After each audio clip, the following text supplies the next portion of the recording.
നമസ്കാരം. ഇന്ത്യൻ രാഷ്ട്രീയം എങ്ങോട്ട്? 2024 ലോക്സഭാ തെരഞ്ഞെടുപ്പിൽ ഇന്ത്യ മുന്നണിക്ക് ഉണ്ടാക്കിയ നേട്ടം, അതോടൊപ്പം തന്നെ NDA മുന്നണിക്ക് നേരിട്ട തിരിച്ചടി, ഇതെല്ലാം നമ്മൾ മറ്റൊരു വീഡിയോയിൽ വിശദമായി പരിശോധിച്ചതാണ്. എന്നാൽ ഇതിനുശേഷം ഇന്ത്യയിൽ നടന്ന ഉപതെരഞ്ഞെടുപ്പുകളിൽ ഇന്ത്യ മുന്നണിക്കുണ്ടായ നേട്ടം, ഇതിന്റെ എല്ലാം പശ്ചാത്തലത്തിൽ ഇന്ത്യ തിരിച്ചു പിടിക്കുന്ന ഇന്ത്യ എന്നുള്ള വിശദമായ ഒരു വീഡിയോ നമ്മൾ ചെയ്തതാണ് മുൻപ്. ഇപ്പോൾ നമുക്ക് പരിശോധിക്കാം ഇന്ത്യയിലെ രാഷ്ട്രീയം എങ്ങോട്ട്. ഇന്ത്യയിലെ രാഷ്ട്രീയം സാഹചര്യം മാറിയോ? ഇന്ത്യയിലെ രാഷ്ട്രീയ സാഹചര്യത്തിൽ നിന്നും NDA മുന്നണി അവരുടെ തിരിച്ചടിയിൽ നിന്നും കരകയറിയോ? NDA മുന്നണി കൃത്യമായ ജനങ്ങളിലേക്ക് ഇറങ്ങിച്ചെല്ലാൻ അവർക്ക് സാധിച്ചോ? അതോടൊപ്പം തന്നെ ഇന്ത്യ മുന്നണി തങ്ങൾക്കുണ്ടായ നേട്ടം ഇപ്പോഴും നിലനിർത്തുന്നുണ്ടോ? നമുക്ക് പരിശോധിക്കാം. ഈ പരിശോധന നമുക്ക് ആദ്യം നടത്താൻ പോകുന്നത് ലോക്സഭാ തെരഞ്ഞെടുപ്പിന് ശേഷം നടന്ന പാർലമെന്റ് സെഷനിലാണ്. ബഡ്ജറ്റ് സമ്മേളനത്തിൽ കൃത്യമായി നിർമ്മല സീതാരാമൻ ഒരു ബഡ്ജറ്റ് മുന്നോട്ട് വെച്ചു. ആ ബഡ്ജറ്റിന് മുകളിൽ നടന്ന ചർച്ച, അതിഗംഭീരമായ രാഷ്ട്രീയ ചർച്ച പാർലമെന്റിൽ നടന്നു എന്ന് തന്നെ വേണം പറയാൻ. ഇന്ത്യയിലെ പ്രതിപക്ഷ നേതാവായി തെരഞ്ഞെടുക്കപ്പെട്ട രാഹുൽ ഗാന്ധിയുടെ നേതൃത്വത്തിൽ കൃത്യമായ രാഷ്ട്രീയം ഉയർത്തിപ്പിടിച്ചുകൊണ്ട് ഇന്ത്യയിലെ ഗവൺമെന്റ് ചെയ്യുന്ന എല്ലാ തെറ്റായ കാര്യങ്ങളും കൃത്യമായി തുറന്നു കാട്ടാനും, ഇന്ത്യയിലെ ജനങ്ങൾ നേരിടുന്ന പ്രശ്നങ്ങൾ കൃത്യമായി തുറന്നു കാട്ടാനും, അതിന്റെ കണക്കുകൾ ജനങ്ങളുടെ മുന്നിലേക്ക് അവതരിപ്പിക്കാനും കൃത്യമായി ഉപയോഗിക്കപ്പെട്ട ഒരു ബഡ്ജറ്റ് സമ്മേളനമായിരുന്നു നമ്മളുടെ ഈ കഴിഞ്ഞ ബഡ്ജറ്റ് സമ്മേളനം. ആ ബഡ്ജറ്റ് സമ്മേളനത്തിൽ ഇന്ത്യൻ മുന്നണിയുടെ ഓരോ കക്ഷിയും ഓരോ നേതാക്കന്മാരും കൃത്യമായി അവരുടെ രാഷ്ട്രീയം ഉയർത്തിപ്പിടിച്ചുകൊണ്ട് എല്ലാ കാര്യങ്ങളും വിശദമായി ചർച്ച ചെയ്ത ഒരു ബഡ്ജറ്റ് സമ്മേളനം. ആ ബഡ്ജറ്റ് സമ്മേളനത്തിന്റെ ആകത്തുക പരിശോധിച്ചു കഴിഞ്ഞാൽ ഇന്ത്യ മുന്നണിക്ക് കൃത്യമായ എഡ്ജ് ഉണ്ടായ ഒരു ബഡ്ജറ്റ് സമ്മേളനം. ആ ബഡ്ജറ്റ് സമ്മേളനത്തിൽ കൃത്യമായി ഇന്ത്യ മുന്നണി തങ്ങളുടെ രാഷ്ട്രീയം ഉയർത്തിപ്പിടിക്കുകയും തങ്ങളുടെ രാഷ്ട്രീയത്തിന് ഇന്ത്യയിലെ ജനങ്ങളെ മുന്നിൽ അവതരിപ്പിക്കാനും അവർക്ക് അതിലൂടെ സാധിച്ചിട്ടുണ്ട്. അത് പരിശോധിച്ചാൽ നമുക്ക് ഒരു ഫൈനൽ ഔട്ട്പുട്ടായി എടുത്ത് പറഞ്ഞു കഴിഞ്ഞാൽ നമുക്ക് മനസ്സിലാക്കാൻ സാധിക്കുന്നത് ഇന്ത്യ മുന്നണിക്ക് കൃത്യമായ ഒരു എഡ്ജ് കിട്ടിയിട്ടുണ്ട് ബഡ്ജറ്റ് സമ്മേളനത്തിൽ. അതിനുശേഷം ഇന്ത്യയിൽ അതോടൊപ്പം തന്നെ ആ കാലയളവിൽ തന്നെ ഈ ബഡ്ജറ്റ് സമ്മേളനത്തിനോട് ശേഷം നമ്മുടെ ഇന്ത്യയിൽ വ്യത്യസ്തമായ പലതരത്തിലുള്ള സംഭവ വികാസങ്ങൾ നടന്നു.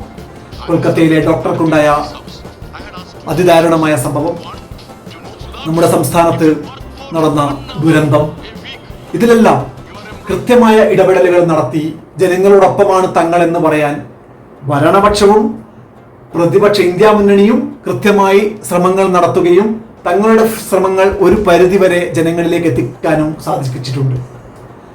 അപ്പോൾ 2024 നടന്ന ലോക്സഭാ തെരഞ്ഞെടുപ്പിൽ നേടിയ ഒരു മുൻതൂക്കം പാർലമെന്റ് സമ്മേളനത്തിൽ നിലനിർത്തുകയും ഇപ്പോഴും ജനങ്ങളുടെ ഇടയിൽ നിലനിർത്തുകയും ചെയ്ത് ഒരു ഇരുവരുന്ന രാഷ്ട്രീയം തങ്ങളുടേതാണ് എന്ന് വിളംബരം ചെയ്യാൻ, അത് ജനങ്ങളിലേക്ക് എത്തിക്കാനുള്ള പ്രവർത്തനങ്ങൾ കൃത്യമായി നടത്തി വരുന്നുണ്ട് ഇന്ത്യ മുന്നണി. എന്നാൽ ഇതേ സമയത്താണ് ഇന്ന് ലോകരാഷ്ട്രീയത്തിന് മുന്നിൽ ഇന്ത്യയുടെ നയതന്ത്ര മേഖലയിൽ ഒരു കൃത്യമായ കാൽവയ്പുമായി നരേന്ദ്രമോദി എത്തിയത്. ഇന്ത്യ റഷ്യയുമായി ഉഭയകക്ഷി ചർച്ച നടത്തുന്നു. അതോടൊപ്പം തന്നെ യുക്രൈനുമായും ഉഭയകക്ഷി ചർച്ച നടത്തുന്നു. അതിഗംഭീരം. എന്തുകൊണ്ട് അതിഗംഭീരം? ലോകത്ത് മറ്റൊരു രാജ്യത്തിന് നേതാക്കൾക്കും സാധിച്ചിട്ടില്ല ഇത്തരത്തിലുള്ള ഒരു ഉഭയകക്ഷി ചർച്ച. ഈ രണ്ട് രാജ്യങ്ങളുടെ യുദ്ധം ലോക സമ്പദ് വ്യവസ്ഥയെ എങ്ങനെ ബാധിക്കുന്നു എന്ന് ഞാൻ പ്രത്യേകം പറയേണ്ടതില്ല. ലോക സമ്പദ് വ്യവസ്ഥയെ കൃത്യമായി ബാധിച്ച എണ്ണ മേഖലയെ, യൂറോപ്യൻ മേഖലയിലെ എണ്ണ വിപണിയെ, യൂറോപ്യൻ മേഖലയിലെ അമേരിക്കയിലെ എണ്ണ വിപണിയെ എല്ലാം കൃത്യമായി ഉലച്ചു കളഞ്ഞ ഒരു യുദ്ധമായിരുന്നു യുക്രൈൻ റഷ്യ വാർ. ഈ യുക്രൈൻ വാർ അവസാനിപ്പിക്കുന്നതിന് വേണ്ടി പലതരത്തിലുള്ള ഇടപെടലുകൾ നടന്നിട്ടുണ്ട്. എന്നാൽ ഇപ്പോഴിതാ നമ്മളുടെ പ്രിയപ്പെട്ട പ്രധാനമന്ത്രി രണ്ട് രാജ്യങ്ങളിലെയും നേതാക്കന്മാരെ, സെലൻസ്കിയെയും പുടിനെയും പ്രത്യേകം അവരുടെ സംസ്ഥാന രാജ്യങ്ങളിൽ പോയി കണ്ട് ചർച്ചകൾ നടത്താൻ നമ്മുടെ പ്രധാനമന്ത്രിക്ക് സാധിച്ചിരിക്കുന്നു. നയതന്ത്ര മേഖലയിൽ ഈ അടുത്ത കാലത്ത് നടത്തിയ ഏറ്റവും വലിയ ഇടപെടലായി ഇതിനെ ലോകരാജ്യങ്ങൾ വാഴ്ത്തുകയാണ്. അത് കൃത്യമായി ഇന്ത്യൻ ജനതയുടെ മുന്നിലേക്ക് അവതരിപ്പിക്കാൻ NDAക്ക് സാധിക്കുന്നുണ്ട്. അപ്പോൾ പാർലമെന്റ് തെരഞ്ഞെടുപ്പിൽ NDA മുന്നണി കുറച്ച് ബുദ്ധിമുട്ട് അനുഭവിച്ചു. ഇന്ത്യ മുന്നണി മുൻതൂക്കം നേടി. അതിനുശേഷം പാർലമെന്റ് സമ്മേളനത്തിൽ കൃത്യമായ എഡ്ജ് നേടി. കൃത്യമായ സാമൂഹിക വിഷയങ്ങളെല്ലാം പ്രതിപക്ഷ കക്ഷികൾ ഒറ്റക്കെട്ടായി ഒപ്പം നിന്ന് പോരാടുന്നു. ഈ സമയത്ത് ഒരു ബുദ്ധിമുട്ട് അനുഭവിക്കുന്ന സമയത്താണ് കൃത്യമായി നരേന്ദ്രമോദിയുടെ നേതൃത്വത്തിൽ ഒരു രാഷ്ട്രീയ കരുനീക്കം നടത്തുന്നത്. അത് ലോകത്തിന് മുന്നിൽ മാത്രമല്ല, ഇന്ത്യൻ രാഷ്ട്രീയത്തിന് മുന്നിലും ഉള്ളൊരു ചാണക്യതന്ത്രമായി മാറി. അത് ഒരു കൃത്യമായ നയതന്ത്ര ഇടപെടലായിരുന്നു.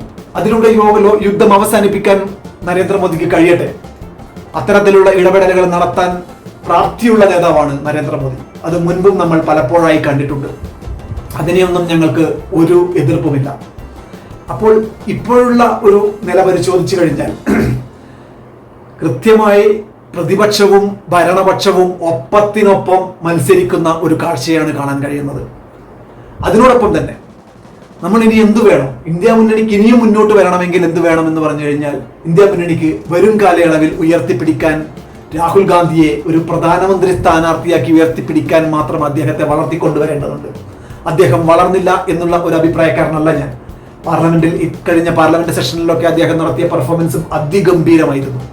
അപ്പോൾ അത്തരത്തിൽ കൃത്യമായ ഇടപെടലുകൾ നടത്തി അത് ഇനിയും നന്നായി മുന്നോട്ട് പോയാൽ ഇന്ത്യ മുന്നണിക്ക് ഇപ്പോഴും ഇന്ത്യൻ രാഷ്ട്രീയത്തിൽ കൃത്യമായ ആ ഇടം നിലനിൽക്കുന്നുണ്ട്.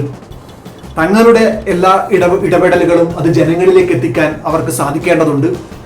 അത് BJP നടത്തുന്ന കൃത്യമായ അത്തരത്തിലുള്ള ഇടപെടലുകൾ കണ്ട് പഠിച്ച് മുന്നോട്ട് പോകാൻ അവർക്ക് സാധിക്കേണ്ടതുണ്ട്. അതെല്ലാം അവരെങ്ങനെ കഴിയും എന്നുള്ളത് നമുക്ക് വരും ദിവസങ്ങളിൽ നമുക്ക് മറ്റൊരു വീഡിയോയിൽ പരിശോധിക്കാം.